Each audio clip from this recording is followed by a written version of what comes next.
That is horrible So in the best way. yeah, rot grubs in D&D? Yeah. That's like straight out of my nightmares. And so gutter whelks are my version of a rot grub. I What is hate it? it. What's So I what's the hate it and love word it. for like a hole where it shouldn't be? There's a word, a terrible word. Oh gosh, I don't know. But yeah, Yeah, it's got this. It's so gruesome. I was like, this is gonna be the opener. right? When the artist sent that in, I was like, I hate it. It's perfect. Greetings and welcome to the Quantum Ogre Cast, the topical TTRPG podcast you are destined to encounter no matter what choices you make. Today, we're going to talk adventure design, styles of different adventures, all kinds of stuff like that. Peter's going to show off one of his trifold adventures, and I'm going to gush over it pretty much the whole time. Thank you for being here, Peter, my semi-regular co-host here on the Quantum Ogre Cast. How you doing? I am doing great today. Any day I get to end my day job and come do this with you is a good day. Aw, shucks. Well, I appreciate that every time, even though we do this every time you're on, but thank you as always. Today is going to be an awesome episode. Like I said, we're gonna dig into different styles, zines, trifolds, bigger books, campaign settings, sandboxes, you name it. I'm holding up a bunch of stuff if you're just listening or not watching, but we're gonna just dive straight into talking about this, and no preamble this time, no rapid fire questions, any of that stuff. So here we go. Quantum Ogre Cast. Quantum Ogre Cast. Quantum Ogre Cast. Quantum Ogre Cast. Hey, do you want to try more TTRPGs? What if I told you you could try them for free? Check out Crit, Community-Run Infinite Tabletop, a completely free online gaming convention with some awesome game masters, including myself and these folks who I interviewed on a previous episode of my podcast. Mark your calendars for June 20th through the 28th. Check out the link in the description below and remember to game at Crit. We'll see you there. But yeah, so OSR, you ask a table of OSR players, everyone gives you a different definition of OSR, what OSR is. But with adventure design, like with Shadow Dark, with Mothership, like these very either overtly OSR or OSR coded games, there's this idea of here's a situation. Yeah. Good luck. Yeah. And that's what's so fun, right? It's not a story. The story is what the gameplay will reveal. It's a situation with pressures and narrative hooks, but you don't write out first A, then B, then C, and here's big long box text as to what has to happen to lead to the next one. It's here's what this character wants, here's what this character wants, and here's a dangerous dungeon that everybody's involved in, or a dangerous scene. I love that. I think that's really fun. I don't know I don't even know if this is reaching anyone. I made an alt channel where I was just doing a little bit more babbling, or meandering conversations with a camera. But I did one where I basically asked, what is so interesting about OSR games or old school games? And I came to a very similar conclusion in that sort of out loud processing conversation.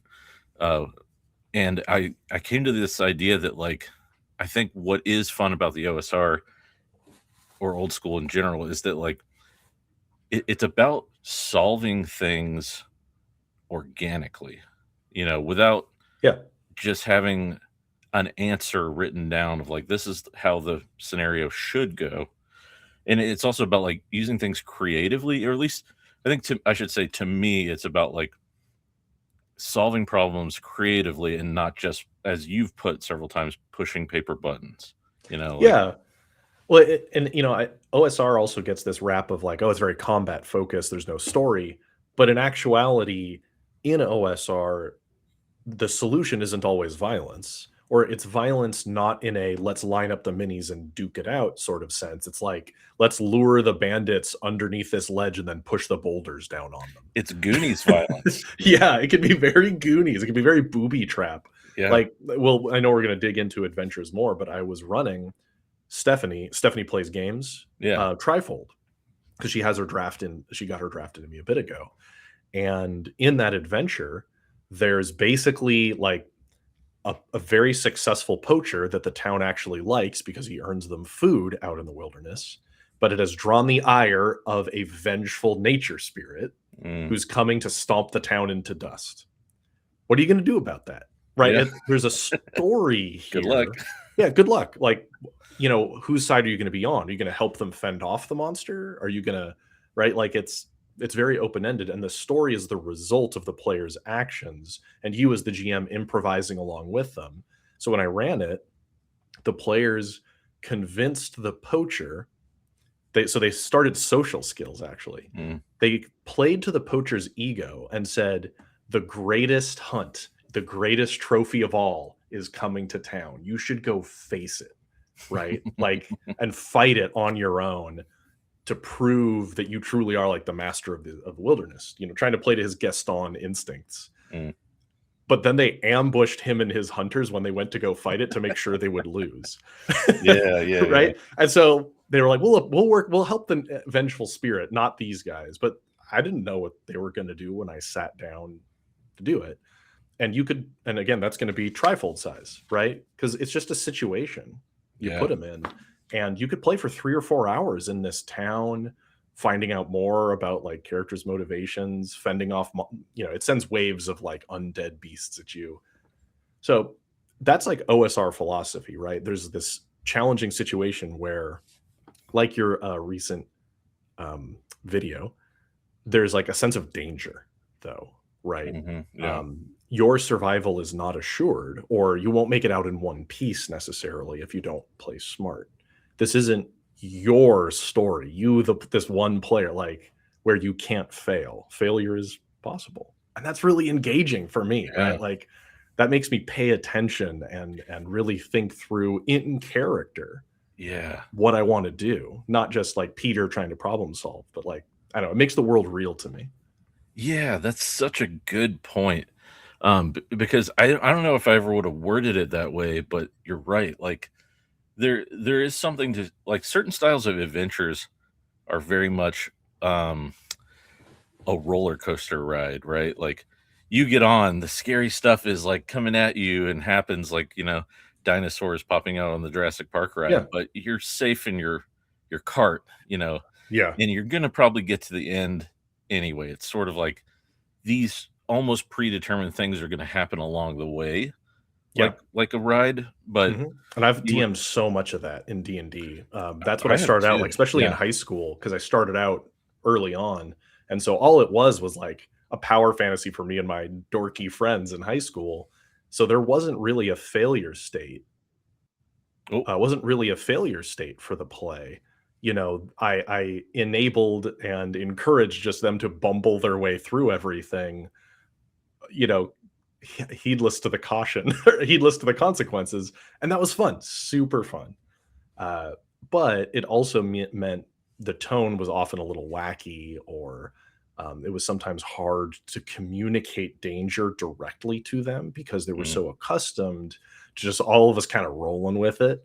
You know, that's a different style. But as I've come to love horror so much, and that more intense, that pulls me into the world. You know, I'm a role player. I love like the story. I love getting into character, and the danger pulls me in more, I find. Yeah, you know, and so I had 3 thoughts. One was that I laughed earlier whenever you set up the situation and you said like your players kind of threw everything off, because I've been running a Shadow Dark game, and every time I present something like that, my players they desperately try to talk their way out of it. They do similar shenanigans where they're like, let's send in the NPC and then we're gonna betray them halfway through the fight or whatever. I love it. I love it. Yeah, it's fun. It's because they're in danger, right? You know, they like, we can't just head face first into this challenge. We know in character and as players, because of the tone of the game, that such a challenge will be extremely risky. So let's stack the deck, shall we? The players say to each other, you know, let's ensure that this goes our way. And then they start thinking creatively, right? They start looking in their equipment bags, right? Oh, what do we got to, to tip the scales? It's really fun. Yeah, I've had players do that a lot in like the sessions I've run that are very OSR coded. Like they'll pretend to be cultists. That's a classic thing you see folks do. Like it's the cultist dungeon, steal the robes, right? Everybody, and try to sneak your way through because there's too many for us to face head on. So we can't just go kicking door to door, kicking each dungeon door in, right? Without spoilers, that's kind of what's happened the couple of times I've run Sailors on the Starless Sea. There's a similar situation. I'll just leave it at that. But I was going to ask you something because so talking about adventure design and specifically Tales from Elsewhere, like you're doing the trifolds, and it made me think: have you had to do any sort of like adjusting or prodding to get to like massage into the direction that you're saying that's almost like old school principles, where like maybe people come with like a preconceived idea of what maybe kind of adventure they're writing, and then you might have to be like, hey, like let's bring this back, leave it a little more open-ended because it's horror. Have you experienced stuff like that in doing these? So far I have actually all the trifold like adventure pitches have come in, all 5 of them. Yours is one of them, of course. And for example, when we were workshopping your story, your initial draft was a little bit more linear, and then we started to break it up a bit, right?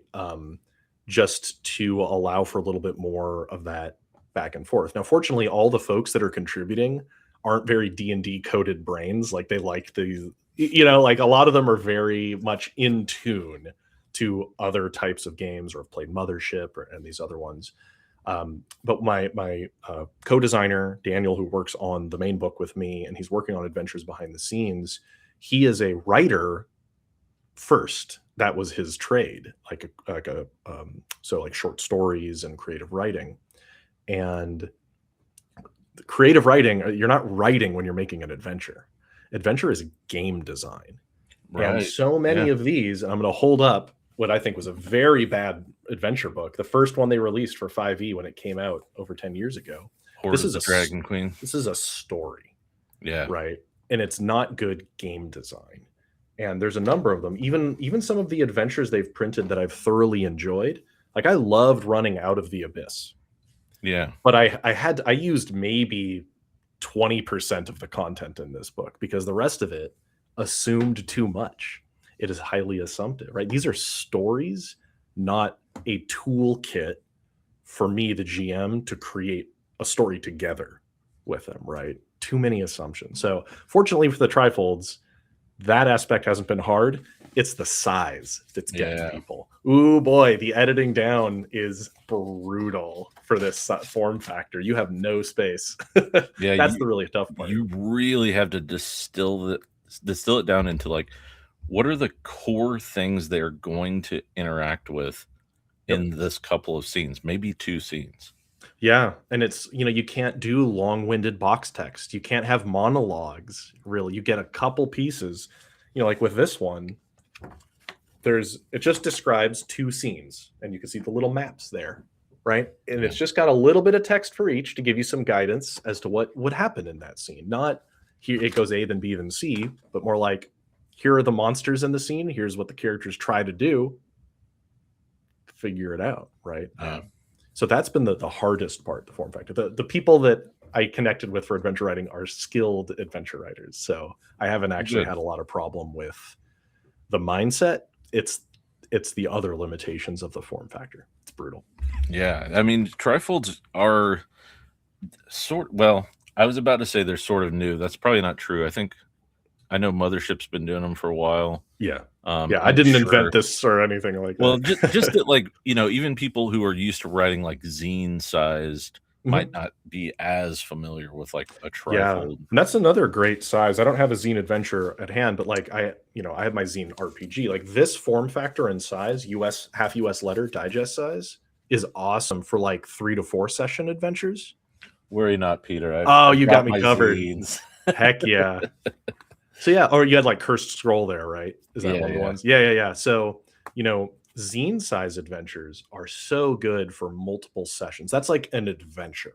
I describe these as like a scenario. Yeah, It's a that's a good way to situation think you of it. put them in, while those larger ones are you could expect to spend a couple sessions in them, right? Yeah, I mean, even I grabbed these 3 for a reason. If you're listening, you're not watching. I'm holding up Waking of Willoughby Hall, Curse Scroll 1, which is the gloaming, and the new Trapped in the Tropics from Pirate Borg. Oh, nice. They're like 3 really good, I feel like, examples of different sized adventures, because like Willoughby Hall should be 1 session, Yeah. an evening of gaming. Whereas like you could turn Curse Scroll into like a mini campaign. Really. Yeah, you could spend several sessions. It's what, like 60 pages, close to it, or something like that? It's pretty long, isn't it? Yeah, 65. Though I will say, half of it is like this very much like took after the 5th edition book model, where it's like a couple new classes, couple new races, some spells, few. And that's fun. That's fun. But I mean, it's an efficient product. Like, it's got a lot in it. But then a mini setting in the front, and like some filled out POIs. I'd love to make some adventures that size. Oh, heck yeah. On the back, so yeah, I really want to. I already have ideas. I'd love to be able to produce those regularly. They're so fun to tell an arc like that. And then you could add new monsters. You could add new stuff, right? Like Kelsey did. Yeah. And I'm actually going to be trying to run some of this at Gen Con, but I'm holding up Trapped in the Tropics because it's like a 3-part introductory adventure. So it's nice. 3 separate sessions, but they're all connected. It's got a little map on the back. Oh, nice. Yeah, I mean, I grew up like you were saying. I started really playing in the era of like Pathfinder and 5th edition. So I was handed those. I don't even have one anymore, but those tomes like you just held up. Yeah, like, I've got a stack of them here. Yeah. They're like 300 pages. Like you said, they're a story. You don't really. Yeah, they make a lot of assumptions. That's a good way to put it. And boy, if you derail at all from those assumptions, you're just at that point you're throwing the book out almost, and you're just making it up. Which sure you could say you're doing probably with some of these anyway, but it's like.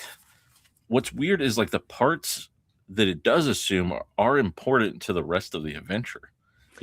Yeah. You can't just gloss over, the dragon. There's like a certain NPC stuck in its head. Yeah, right. There's like really like important things. Like with Out of the Abyss, which was one of the most fun pre-made campaigns I ran, just because it's insane. It's really absurd. It could fit in a Curse Scroll size, though. Honestly, it could be a digest size zine, and it was made as a tool set rather than as a linear narrative, because it is presented linearly, beat by beat, long form text, right? Just big blocks of text, and I used very little of it, even if their idea for the adventure is great. Everybody is captured by the Drow and imprisoned in the Underdark. I was about to say the Shadowdark. Imprisoned in the Underdark. You have to escape. Find your way back to the surface. Awesome premise. So cool. And you're with all these other deranged prisoners of like weird Underdark dwelling people who also want to escape. Great setup.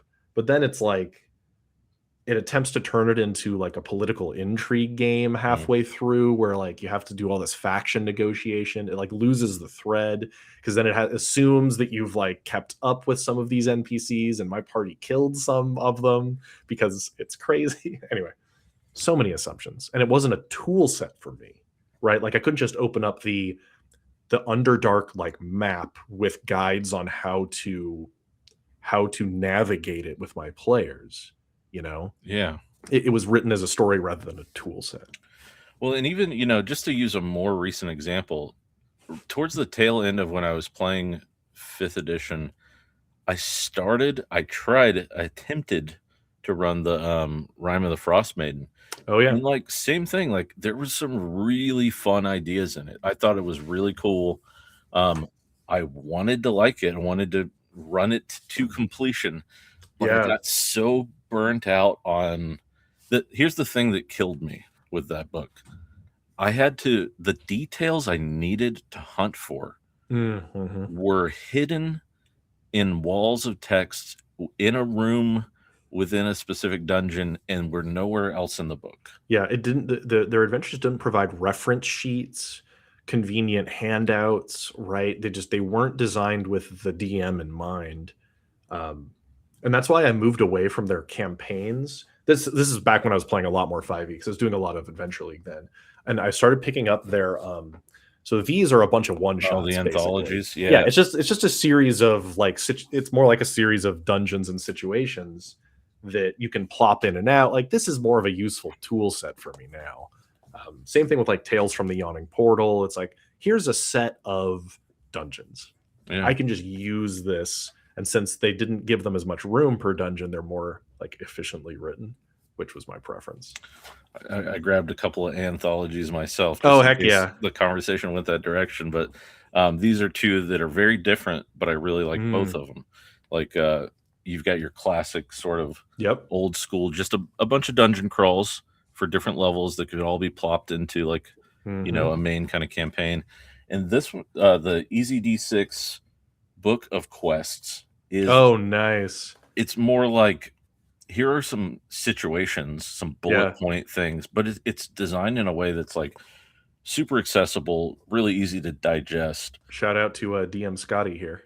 Yeah. The GOAT guy's great. That's a great example of a game and supporting products that are built for convenience of play. Yeah, it's meant to sit down, get into the game, no big blocks of text, characters are simple, roll a couple dice, right? So which I appreciate, even if my own like game design taste is crunchier than that. Yeah. You want the GM's job to be easy. That's the thing. Yeah, and you know, I bring these up too because I think for me, as a starting out as a game master, I thought that the like Rise of the Rune Lords 5-volume 300 pages each campaign was the way to do it. You know, that's what I came in with. I started with Pathfinder First Edition. I moved into 5e. It wasn't a large departure at the time from that same kind of model. Yeah, there's still D20 fantasy. Yeah. And it was like, I honestly felt for a while there like, is my brain broken? Like, am I just not able to digest these adventures in the way that other people are? Because I feel like, am I stupid? Like, what's going on? Honestly, I was like, I feel like I have to, like, in order to run D&D, I have to read this entire book front to back and understand it and be able to hold it all in my brain so that anytime someone says, you know, who are the red mages of what is the place now? Red Wizards of Thay. The Red Wizards of Thay. And then I have to be like, my Forgotten Realms lore is decent. So it was so refreshing once I started to realize that, like, you know, and honestly, like after a few attempts at stuff like that, I just started to make it up.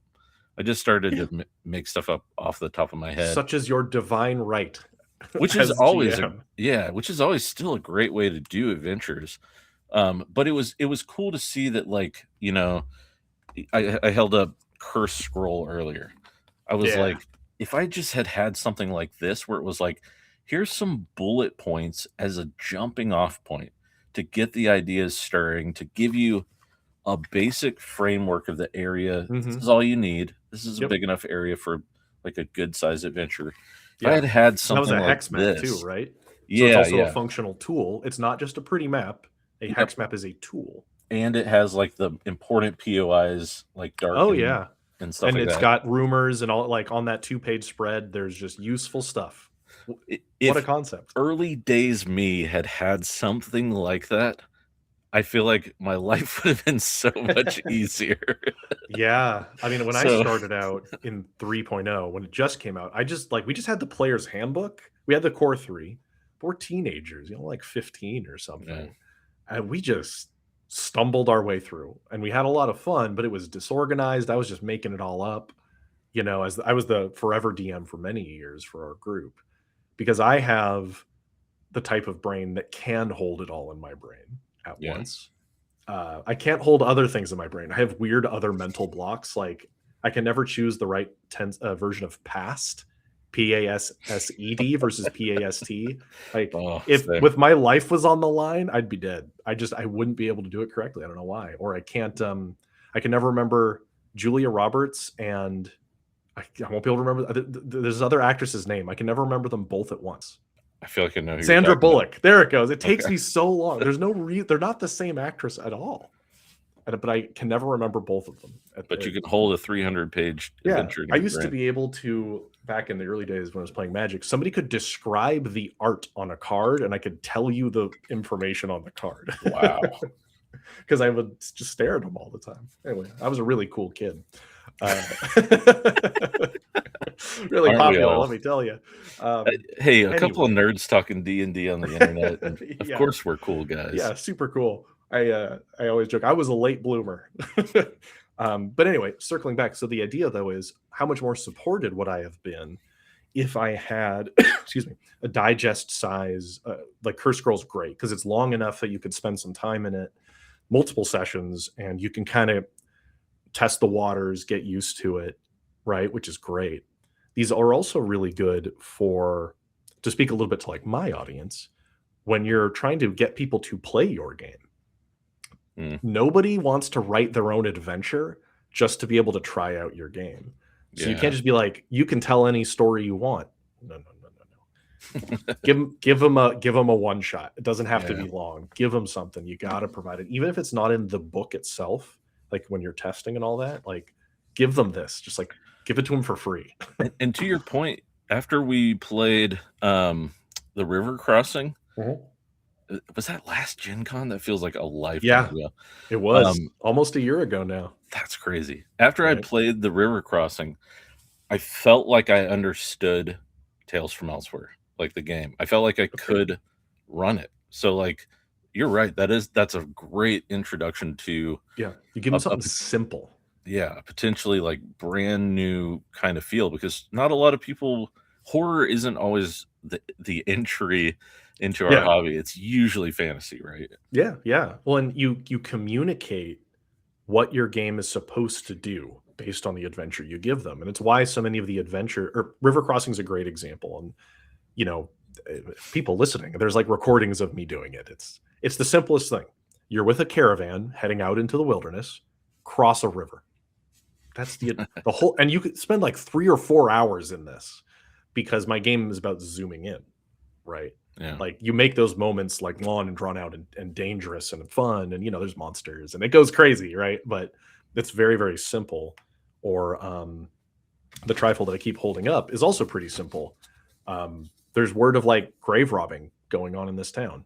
Bad stuff happens. Or I'm trying to think of another game. And can I just say, if you're not watching, do yourself a favor and look at the YouTube video, because like you held up that particular cover, and like we talked about this a bit before we started the stream here, but like I love the designs. The trifolds look so good, and like I know you're not like technically an OSR game, but like I was saying earlier, one of the things that I love about like an old school style is like the zines and these trifolds and stuff have this very like punk rock feel to me. Like everything's going all over the page. The art's huge. It's dynamic, right? Yes. There's movement. And when I'm working with the artist, who's incredible, and I'll maybe put his Instagram or something for Jorbin to put it as a link, just because he's extremely talented. We always pick the images that have the most movement. So, we'll hold this one up. He gives us like 5 different cover options in Sketch, and this is somebody digging downward. And so like, and the text is going down, right? And it's off center. And if we open up, like the whole scene is like, you can see, the graveyard. It just has this movement, and OSR is very punk rock like that. And I love it. Especially if you can keep clarity and utility while still being fun. and we don't have to spend a lot of time talking about trifold, but just to talk about making things that are a tool, some specific goals with this. And like I said, if you're just listening, I'll try to describe it. A trifold is like a brochure. The outer two covers on my design are meant to be player facing. You could put this down in front of your players and they could read everything on the outside and it won't spoil anything. It's meant to entice them. It gives them like a no spoilers pitch about what awaits. And then it has little roll tables for reasons their character might be involved. Like maybe you knew somebody who was one of these grave robbers or something, right? So that makes it useful because you can lay out multiple at your game table and the players could just pick and they can't spoil anything. And then I made the inside fold is the NPCs and location, their motivations, like what they want. So you can quickly reference them as the GM. Then the whole inner cover is just the scenes and how to run them. So just really trying to make it actually useful, actually like a tool. Yeah. Because there's no room to write a story when the outer covers can't have the adventure on it, like, and you only have the inner 3 panels. Not a lot of space. Well, and just to bring it back around to adventure design specifically, one of the things I love about something like that is like the constraints, like the good constraints it creates. Because I don't know if you're like me, but like if I sit there and I think too long about the adventure I'm going to run, I will just like write so many details about it that aren't really needed, because as soon as the players show up in town, things are going to go left where I thought they were going to go right anyway. So I like the model of like more like limited, zines and stuff like that, because it does constrain you to say like, okay, like what really matters here? Let's boil it down and let's do something really interesting with what we do have. And like, it's even displayed in the way that the art, exemplifies what's happening in that adventure. So little bits of punchy art really help kind of sell the vibe, right? Even if with small form factors you can't do whole page spreads or anything. So with small form factors, your cover has to like carry a lot of weight, right? Okay, and now to talk about Land of Meme. Oh yeah. Now to go in the opposite direction, just for I almost said the devil's sake. That's not the same. I like that expression. For the devil's sake. For the devil's sake. Not to be like, we're just the zine and trifold guys over here. I like 2 products that have come out in the last year that have like blown me away, that are in the complete opposite direction are the Mucklands. That's Mucklands, right? Yeah, the Mucklands Sandbox campaign setting book for Land of Eam and the Dolmenwood setting book. I haven't read Dolmenwood. I've heard it's so good though. Man. Well, Mucklands though with Land of Eam is it's a campaign book, not an adventure book, right? Right. Here is a giant toolkit for you, the GM, to wield to tell a story about people in this area, right? It's not a story book, right? Yeah. And for those listening, this is a fat book. I mean, what is it, like 450 pages or something? Let me just take a peek real quick, because it's 430. Ooh, I'm getting good at guessing. So apparently, it's because I'm doing all this stuff for like printers right now. So I'm like looking at books. That's a big book, right? Beefy boy, but it's probably, my guess, just full of tools of locations and NPCs and monsters and quest hooks and rewards, and you wouldn't be expected to keep all of that in your brain. And in fact, it doesn't even recommend that. It says like pick not only like pick a small area, pick a hex. Yeah. And start there. Like maybe a town, but just pick a hex. And like there are going to be enough like NPCs, POIs, and quest hooks to spiral outward, and you only really need to read like where they're kind of going next. Yeah, the classic the way I'd run those kind of sandbox games is at the end of a session, we'd say before we all put away our dice, where are you headed to? Where are you headed next time? And they'd be like, oh, we want to go to the such and such mine out in this forest in this hex. Awesome. See you guys in 2 weeks, or see you next week. And then flip to that page, the night before that session, and there I go, ready to go. Yeah, in fact, like I was so inspired by these 2 books I'm holding up again, Curse Scroll and Mucklands, that like my current campaign I'm running, which is like a Shadow Dark Pirate Borg bastardization, Heck yeah. is just like it's taking these two ideas and cramming them together. It's like, it's an island crawl POIs with bullet point things going on in them. Maybe a couple of Heck factions yeah. that like I have a little notebook, and it's like I go to my factions page and I just see like, who do I think this particular thing that's going on would be tied to, and I link them together in post, Yeah.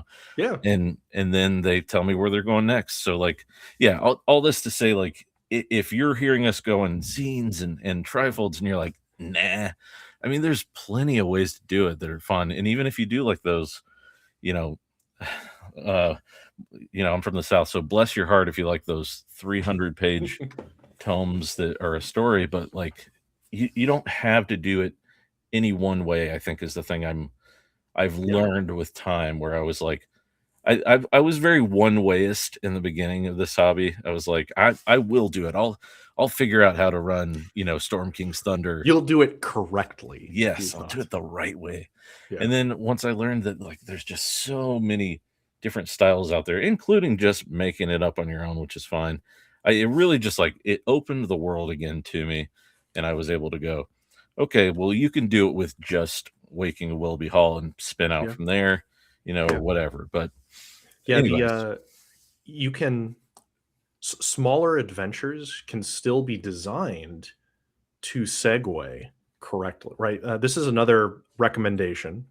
If you're writing short form adventures, have them very explicitly say, and you could segue like this, right? For the GM to see, just some of the one shots I've written end with the players like out in the wilderness, kind of stranded. And then it says, maybe how you could continue this with, how do you get back to civilization, right? That could spawn another adventure, or, you've escaped this danger, but what about this other thing, right? You can leave these open-ended. So if the players are like, wow, that sucks, they didn't sign up for a multi-year campaign at least, but if they were intrigued, you already have a jumping off point to go to the next thing.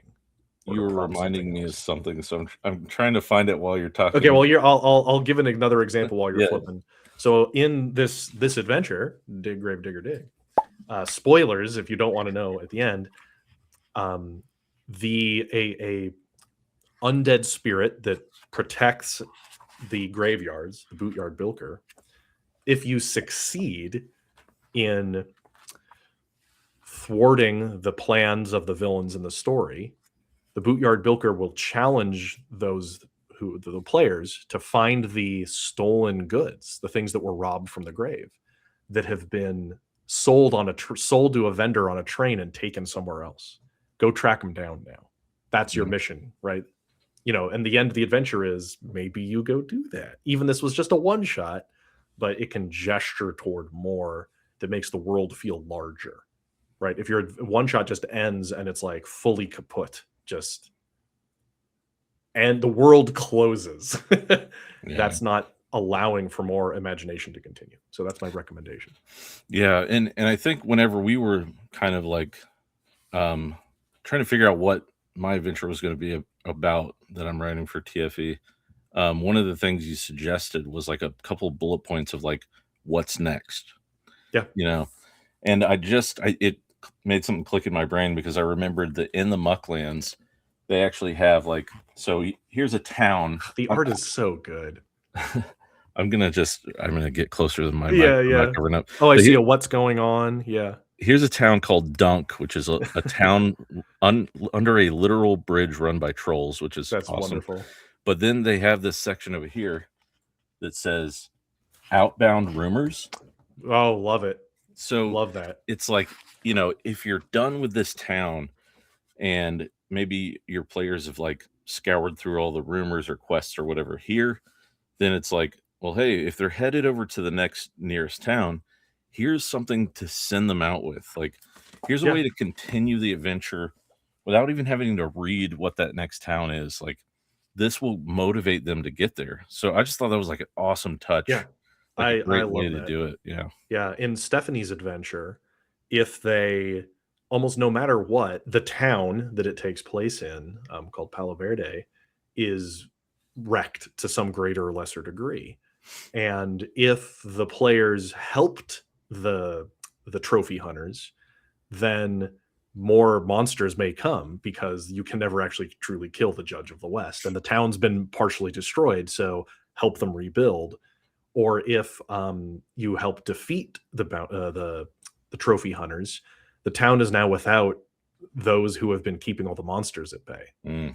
Now what do you do, right? There's like, well, either way, you're not done here. And when I ran just a session in my server just to test it out, right? I run every adventure before we print it. The players in the post-game chat were talking in character about how they all want to stay and like help the town, right? Because That's they always came a to good like, sign. right? They like the NPCs and are like, oh, we care about this. They got really into it for that one session, because everything goes horrible. The main threat used is one of the most powerful in the book, and it does nasty stuff and almost killed many civilians, and it was very desperate. And so, but you can segue like that with rumors, right? I love that. Just some rumors. What did they say? Outbound rumors. Yeah. Chef's kiss. Yeah. That is awesome. Because then you, the GM, you didn't have to have the plan for the whole campaign book. Yes. Because you don't know how that session's going to end. But now you've been given a little bit of tools at the end. Like, okay, the players are like, oh, that was really cool. When do we play next? You can be like, I've got options here that I can jump into with, right? Yeah, it's such a good idea. In fact, I even stole it for my home game that I'm talking about, because it's an island crawl. So like, I even wrote like outbound rumors. They know that there's a little pirate port right over here where all the 7 pirate lords meet every, full moon or something. So good. And so like, they're going to hear that and they're going to go, we got to go see the pirate lords. Got to go see it. Yep. I need to know what's happening in that moot, that meeting there. And those rumors also act as story inspiration for you as the GM. They're like a little spark table too, right? Not only are they there to entice the players, but you as the GM, like, I didn't have a plan for the great pirate lord meetup, but that sounds great. I'm going to write that now. Like, let me come up with that session. That sounds super cool. So it acts also as inspiration for the GM, which is great. I'm so glad that you said spark tables specifically, Peter, because yes, that brings me to even one more style of adventure writing that has grown on me recently. If you've ever been a solo player, or like I'm developing a game called 7 Delving Sins, and so one of the ideas of the game is that hopefully you can roll on a couple of spark tables, mash some things together, and create yourself a little adventure right there. And so like spark tables, I find that like whenever the well runs dry, that is like the moment whenever I start reaching for like Knave 2E with its D100 tables, and I start going, okay, I just need something that breaks me out of the mold for a minute and gets me out of my like same little ruts that I inevitably fall into. And I love those tables come in. They're really fun to write. Yeah. I wrote a D100 table for my book that is strange events on the road, not fights, just weird inspiration. Like, so I have in my game, there's the Kentucky Sawbones, like the severed left arm swarm. One of the events is you find a single animate arm that is friendly and it beckons you around a corner. I don't know. There's no plan with that. I just know the players are going to want to adopt it. Yeah. So like, that's not an adventure, but it's like, you can just roll on this table and think, oh, that's weird. Let's go with it. Or there's one, you find the classic, you find a man buried up to his neck in the sand, right? What's going on there? What do you do with that? I think there was one where it's like, you find some wagons and all the clothes are discarded, like, but set aside neatly. And you hear singing nearby. A lot of players will be like, absolutely not. That is not to be trusted, right? Just those kind of things get your imagination going. I haven't actually had a chance to play this game with you, but this is my zine game. that is meant to be run via Spark tables. Because so it's supposed to be making like a comic book, not necessarily superheroes, but you roll the tone, the genre, and a twist. Then you can roll a starting location just randomly by genre, and then starting challenges. So locations are things like I find myself just using this in other games. So like I could roll for a mystery game, a newsroom. Okay, we're in a newsroom, but I could roll a descriptor for it, isolated. What's an isolated newsroom? You just kind of go with that. And then for our mystery challenge, I could roll randomly. And the challenge that is we have a prying reporter. So somebody else is here. You can just kind of do this and then run with it, right? That kind of structure is really outside of my comfort zone normally. So I'm trying to learn it by writing it. That's one of the best ways to learn about how to run adventures in a style you're not comfortable with is try writing one. It's hard. And shout out to Erudite DM. I was just on his show last night as of this recording, but he was talking about like how solo games have really stretched his creativity as a game master. And it's true, because you have to do stuff like that. Like you might roll up like you just did, and you're like, what does this mean? Yeah, where am I? The fun is like massaging the putty into a shape and then realizing this is so much cooler than something I might have just come up with on my own. Yeah, it's it's working out a muscle too, that improvisational muscle. And I'm no like improv actor or anything like that, but I'm pretty decent GM just from years of doing it. And this sort of thing, showing up to a session of like Sticky Note Comics, this role-playing game, and being like, we don't know what we're going to play. Let's roll it up right now. Yeah. The character, like everything, well, let's find out. And suddenly we're doing a horror Western romance, and I just got to go with it and figure out how to tell that story. Peter, I feel like we should have collaborated on 7 Delving Sins in this game, because I feel like they're in very similar veins. So this game, I haven't really told you a lot about, I haven't really shown it off much, just like the patrons at this point. But it is just storytelling. It's very, very light. There's no even concept of what combat really is. It's more of it's a writer's room game where each person is describing the panel of the comic. Okay. And so they can posit a lot of fiction themselves. Gotcha. And you do roll dice, because I have to roll dice. And there is mechanics, and there are ways of you can be hurt, but you could also just the example I give is a kind of system where Peter Parker being late to his date with Mary Jane because he's in a fight with Shocker. The consequence there isn't him getting beat up by Shocker. It's Mary Jane getting pissed off. That's the consequence result of that scene.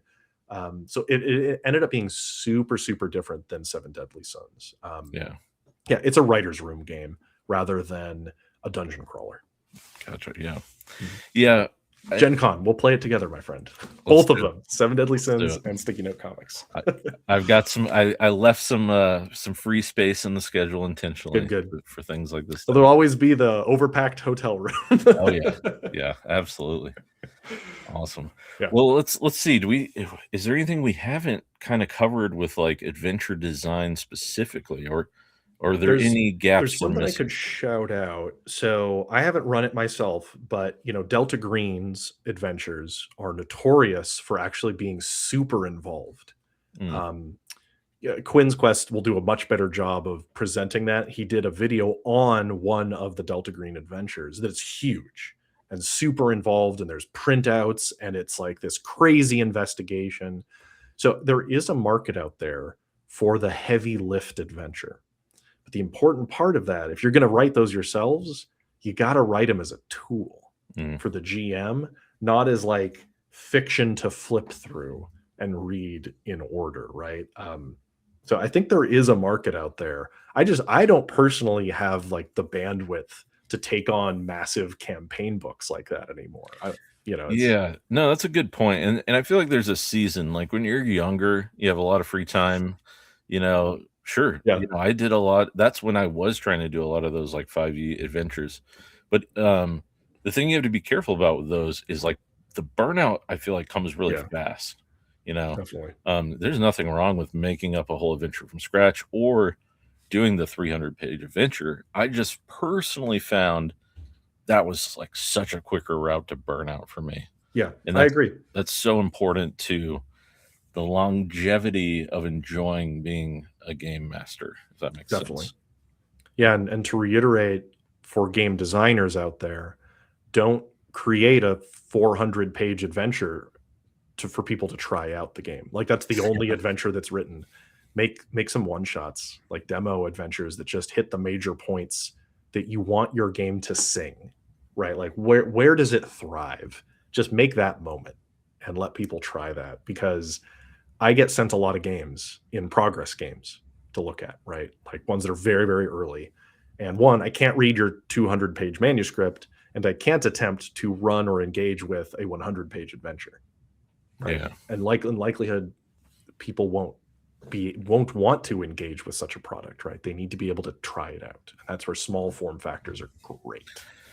It makes me wonder if there's like a common sweet spot for like adventure, like almost page count, right? Like, you know, like the DCC style adventures are pretty popular, or at least at my FLGS, I see a ton of them come and go.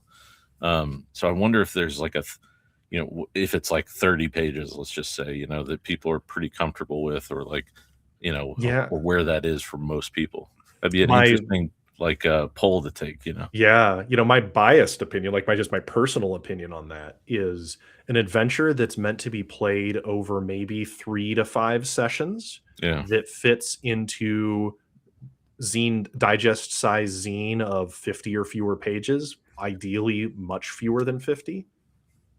So something like that. I think that's a great size. It's long enough that you can spend some time with it, but it's not like daunting to pick up, right? Although anything that's made by a Morkboard product, I can't read, but I see a now what. Yeah, that's what I was pointing out. I will say Pirate Borg's a little better. Pirate Borg is better than most of the Morkborg stuff. I can't do it. I'm too old and too tired. I'm absolutely biased, but so these are great and great clear layouts. We're talking about Shadow Dark products and Shadow Dark adventures multiple times here. You know, Kelsey's adventure design is actually very, very good as a tool. Uses of box text, of bolding, clear maps, right? Only the information you need. There's a structure, I forget. It's like the description is widest angle, zoom in, zoom in, zoom in, as it describes. Like the temple looms before you, the entryway, a gaping maw, runes along the outside. Like it just brings you in a really small box text. Super efficient. With bolding the operative things, like runes is bolded there, like gate, like you know what I mean? Yeah. So those are, you pick up a Shadow Dark, one made by the Arcane Library, and you'll see that sort of like very clear form factor for Adventure Zone, which cuts page count down. And I'm sure there's like, you know, we haven't really mentioned, we vaguely, because of Curse Scroll, I'm going to grab it. We've talked about like Sandbox and Hex Scroll, but then there's stuff like, you know, there's so many games out there where the game itself kind of does the adventure design for you, whether it's like what's the game, like 10 Candles or something like that? 10 Candles, which is designed for one-shots only, but it's full, that's another writer's room style game where the players are generating so much of it themselves. Right. But even like just a Delian Tomb is making its rounds right now because of Draw Steel. And, you know, that's just a dungeon delve, basically. One big combat-filled dungeon delve, which is what Draw Steel wants to show, a bunch of cool combat. And so that's what its adventure is. It's not a slow burn, investigative mystery. You're not counting torches and rations. Nope. There's none of that. I totally, I forgot until some people were talking about it, you know, on social media, is that like, there's not even like money tracking in Draw Steel. How unimportant, you know, how boring for them. No, we're here to like blow up liches and cut off dragon heads and stuff. I want to destroy a room full of goblins in one strike. You know? I want to be an actual cinematic, you know, super heroic adventurer here. I'm not going to be counting copper coins. Yeah, I get it. I just somebody who likes actually tracking encumbrance and currency. I get it though, not for Draw Steel. Right. Yeah. So you just got to find the rhythm for you as a GM or for yourself as a writer. Mm-hmm. Right? And you'll become a better adventure runner if you try writing them. And that reminds me, there's a couple of great channels out there where people talk about writing specifically. I've been watching Joseph R. Lewis, who's written at least a few adventures that I own, including the Jade Necropolis, and he's got a great series on like how to write old school Nice. style adventures. So if you're like hearing this and you're like, I need more example than just the philosophy and idea of it, go check out his channel. I'll put it in a link below. So I'll also plug, I mean, people probably don't, if you're watching this, you know who JP Coovert is. If you want to look at zine adventure design and small form factor, I watch his stuff to try to know what I won't be able to do. Like I can't, he makes it look so easy. He's like, then you just draw a map like this, and he draws it. It looks so easy for him to draw like an isometric map. Then I get out my piece of paper and, it looks worse than my 2-year or 1.5-year-old nephew could draw.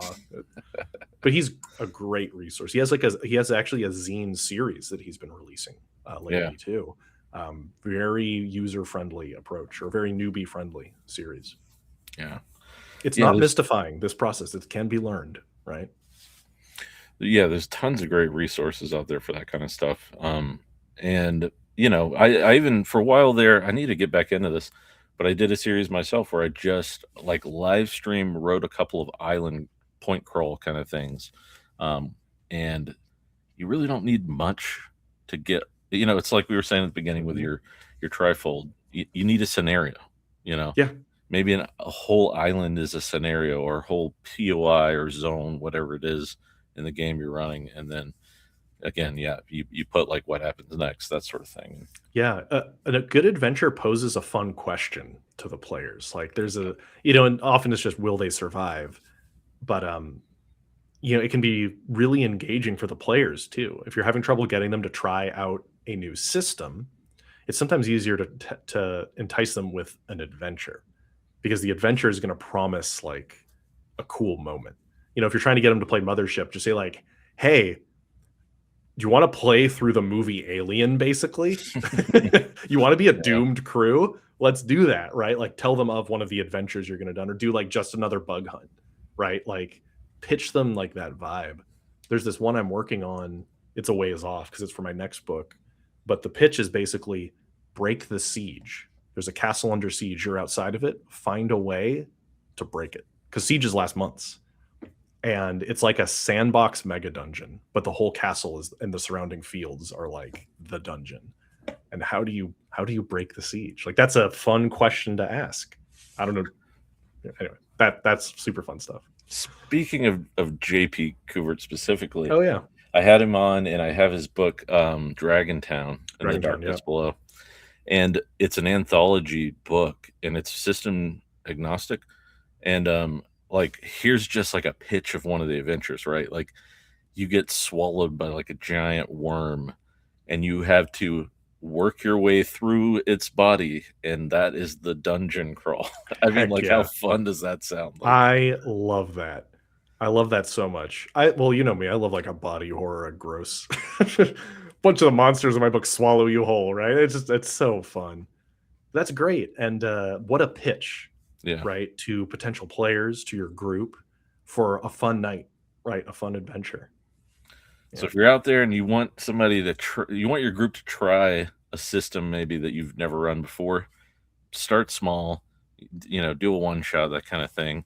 Find something that really makes that system shine, and have a fun evening. If they enjoy it, maybe you spin that off into something, more long term. But yeah, there's so much advice out there that says start small, and I feel like it's for a reason. So yeah. Well, cool. We're coming up on time here. I think we've exhausted the list of possible ways to run adventures and adventure design. So we will call that an episode. And thank you so much, Peter, for being my semi-regular co-host here on the Quantum Ogre Cast. I love being semi-regular anything at this point, right? That's great. Yeah, it's always a pleasure. We always have good conversations. Good time. So. We fill the hour easily. Yeah, for sure. I looked up at the clock. I was like, oh, well, time to do our wrap up. So do we, before we go, do we have anything? Obviously, you've got 5 adventures coming out fairly soonish, and those are tied to the Kickstarter, right? So yeah, those adventures, the plan is to have them all released with the launch of the book itself, Okay. right? With the completion. It takes some time to make each of them, mainly because it's a difficult form. It's shockingly hard. But the book is planning on coming out late September, early October, if everything is still on track. I'm making fingers crossed. Those listening, without visuals, and the all the adventures will be made available immediately with that. To self plug slightly, patrons get to see the drafts of the adventures. I post them for free before we finalize them. Like I just post all that kind of stuff on my Patreon for people to like check out. But for Jorbin's adventure, as soon as it's completed, Jorbin will also be able to distribute that.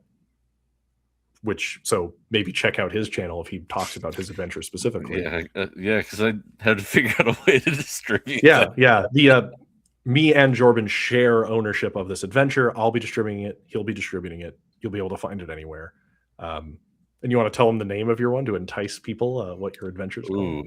Have we settled on a name? I don't know if you settled on a name. We have like a running name at least right now, but it was it Bile Beneath the Bayou? It was oh wait, now you're making me second guess my own memory. I think it was called the Bayou of Bile. The Bayou of Bile. That's more punchy. Which is great. Thank you. That was a really fun one to work on. And after seeing the art for the monsters that are going to be in it, I'm twice as stoked for it. So yeah, that Hellsnot final art that I sent you the other day. Woo-wee. Like the concept one was cool, but then when you sent the rest, I was like, oh, this is my kind of monster. This is why I wrote this adventure. Many of my monsters are my dissatisfaction with how horrifying D&D monsters would actually be to encounter. So oozes that melt you would be horrifying. And so my ooze is very horrifying. I love it. Yeah.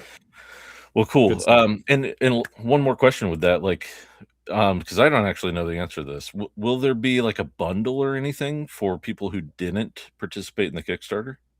Yeah, so we plan on we're still finalizing all the details of our store, but we will probably do some sort of big bundle where you could get the book and the digital editions that we've put together, which would be some trifolds, as well as we're doing a ton of VTT tokens. So nice. Every monster, like all the 100, almost 200 pieces of artwork, we're turning into VTT tokens, like super high res VTT tokens. And so we're probably going to do a bundle where like you get all of that at some sort of total discount.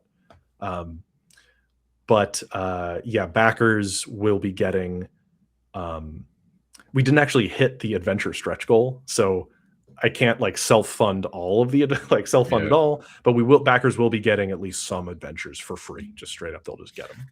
I do want to add, because it probably feels like I'm just shilling out TFE stuff all the time, but I just genuinely like Peter and I like your game. No, you're wearing my shirt right now, so I mean, he's got his TFE shirt. What I was gonna say is like with what you said about the VTT, the art, I love the TFE art. It is so good. Like I genuinely am horrified by every monster that I look closer at. And every time I look closer, I notice a detail. Yeah, you notice some other weird thing like, oh, the flesh is melting right there. Oh. Yeah, as the time of this recording, the artist is working on a giant mutated scorpion piece, and I have very intense arachnophobia. So really looking forward to this. I've written monsters that I find genuinely horrifying and disgusting, and so that's what we do. That's what you do in horror. Your monsters have unlocked phobias I didn't know I had. New phobia unlocks. I've definitely heard new instances of trypophobia from some people, which is the horror at viewing porous or uneven holes. Yep. A lot of those. Yeah. And on that note, all right, we're gonna wrap it up here. Thank you guys so much for joining us. If you haven't seen it already, I'm doing an all channel where I do some of my own music, and then I do just like some ramble stuff where I stare at the camera and just talk about a subject. So go check that out. Check out Peter's channel, Tales from Elsewhere, where you do lots of game design and philosophy, and it's awesome stuff. Thank you so much for being here, Peter. Thank you guys My for pleasure. listening. And as always, we'll see you next time in the dungeon, no matter what choices you make. Peace.